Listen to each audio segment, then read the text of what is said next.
আসসালামু আলাইকুম। আজকে আমরা ক্লাস 6 এর জীবন ও জীবিকা বইয়ের 63 নম্বর পৃষ্ঠার কাজ নিয়ে আলোচনা করব।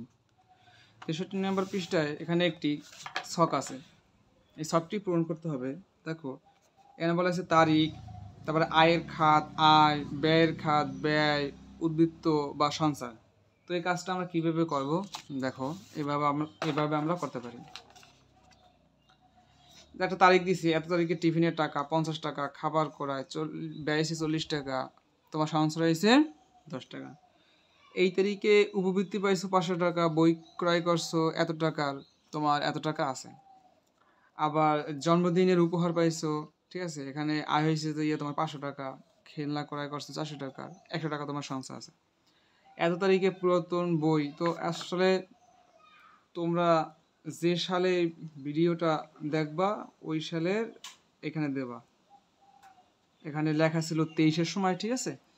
তো এখন বর্তমান 24, তোমরা হয়তো বা 25, 26, 27 ওই ভিডিও দেখবা, তখন ওই তারিখ দেবা, ঠিক আছে। এরকমের এই যে দেখো, মানে কি সেলামি 1000 টাকা, মানে কি জামা করায় 700 টাকা, 300 টাকা আছে, সবজি বিক্রয় এত টাকা, খাবার করায় এত টাকা, 100 টাকা আছে। তো এভাবে তোমরা করবা। দেখো, এখানে মোট তোমার আয় হইল 3100 টাকা, ব্যয় হয়েছে 2240 টাকা, তোমার কাছে এখন আছে মানে কি 860 টাকা। তো এইভাবে কাজটা করবা। আশা করি তোমরা বুঝতে পারছো। এখানে টাকা একটু বেশি কম হইতে পারে, সমস্যা নেই। তুমি যেভাবে করবা ওইভাবে হিসাব করবা, কোনো সমস্যা নেই।